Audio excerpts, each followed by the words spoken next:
Election ಸಂಬಂಧಪಟ್ಟಾಗೆ ZPTP election ಸಂಬಂಧಪಟ್ಟಾಗೆ local body ಏನ್ ಪ್ರೋಗ್ರೆಸ್ ಇದೆ ಸರ್, ಯಾವಾಗ ಆಗುತ್ತೆ ಅಂತ?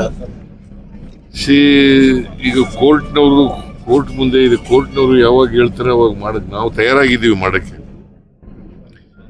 In the mean while corporation, Bengaluru corporation election ಬರ್ತದೆ, ಬೇರೆ ಕಾರ್ಪೊರೇಷನ್ ಎಲೆಕ್ಷನ್ಗಳೆಲ್ಲ ಬರ್ತವೆ. ಈಗ ಒಂದೊಂದಾಗಿ ಮಾಡಬೇಕಲ್ಲ ನಾವು. We are for elections. ಪ್ರಜಾಪ್ರಭುತ್ವ ಎಲೆಕ್ಷನ್ಗಳಿಂದಲೇ ಗಟ್ಟಿಯಾಗದು. ಸರ್ ಈಗ ಒಂದು ನಿಮಿಷ ಸರ್, ಈಗ ಒಂದು ನೀವು ನಾಯಕತ್ವ ಸಂಬಂಧಪಟ್ಟ ಹಾಗೆ ನಿಮ್ಮ ಹೇಳಿಕೆ, ನಿಮ್ಮ DCM ಹೇಳಿಕೆಗಳು ಇದೆಲ್ಲವನ್ನು ನೋಡಿದ್ರೆ ಮತ್ತೆ ಮಂತ್ರಿಗಳು ಕೂಡ ಒಂದೊಂದು ಹೇಳಿಕೆ ಕೊಡ್ತಾ ಇದ್ದಾರೆ. ಈ ನಿಟ್ಟಿನಲ್ಲಿ ಹೈಕಮಾಂಡ್ ಇನ್ನೂ ಕೂಡ ಯಾವ್ದಾರ ಒಂದು ಸ್ಪಷ್ಟ ಏನು ಸ್ಪಷ್ಟವಾಗಿ ಅಲ್ಲಲ್ಲ ಅಟ್ಲೀಸ್ಟ್ ಏನಾರ ಒಂದು ಕ್ಲಾರಿಫಿಕೇಟ್ ಹೇಳ್ಬೇಕಲ್ಲ sir, in the interest of the government. Dinner ಕೊಟ್ಟಿರೋದಕ್ಕೂ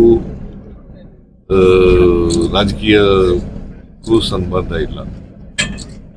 ಯಾವಾಗಲೂ ಕೊಡ್ತಾ ಇರ್ತೀನಿ, ಆಗಾಗ ಸೇರ್ತಾ ಇರ್ತೀವಿ, ಆಗಾಗ ಊಟಕ್ಕೆ ಸೇರ್ತೀವಿ, ಊಟ ಮಾಡ್ತೀವಿ, ಎಲ್ಲ ಗೆಟ್ ಟುಗೆದರ್ ಮಾಡ್ತಾ ಇರ್ತೀವಿ. ಸೊ ಪಕ್ಷದ ವಿಚಾರ ಬಗ್ಗೆ ಚರ್ಚೆ ಮಾಡ್ತೀವಿ. ಅದನ್ನು ಬಿಟ್ಟರೆ ಇದಕ್ಕೂ ಲೀಡರ್ಶಿಪ್ ಬದಲಾವಣೆಗೂ ಬೇರೆ ರಾಜಕೀಯ ವಿಚಾರಗಳು ಚರ್ಚೆ ಆಗಿಲ್ಲ.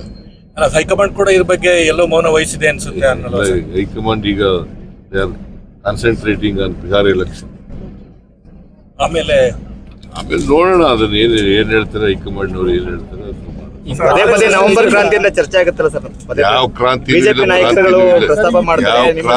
ಇಲ್ಲ, ಭ್ರಾಂತಿನೂ ಇಲ್ಲ. ನಾಯಕತ್ವ ಬದಲಾವಣೆಗೆ ಹೈಕಮಾಂಡ್ ಸಮ್ಮತಿ ಬೇಕು, ಶಾಸಕರ ಒಪ್ಪಿಗೆ ಬೇಕು ಅನ್ನೋ ಒಂದು ಕೂಗು ಎಲ್ಲ ಪ್ರಬಲವಾಗಿ ಇಲ್ಲಿ ನೀವೇ ಹೇಳ್ತಾ ಇರೋದು. ಎಲ್ಲೂ ಕೂಗೇ ಇಲ್ಲ, ನೀವೇನು ಮಾಡ್ತಾ ಇದ್ದೀರಾ?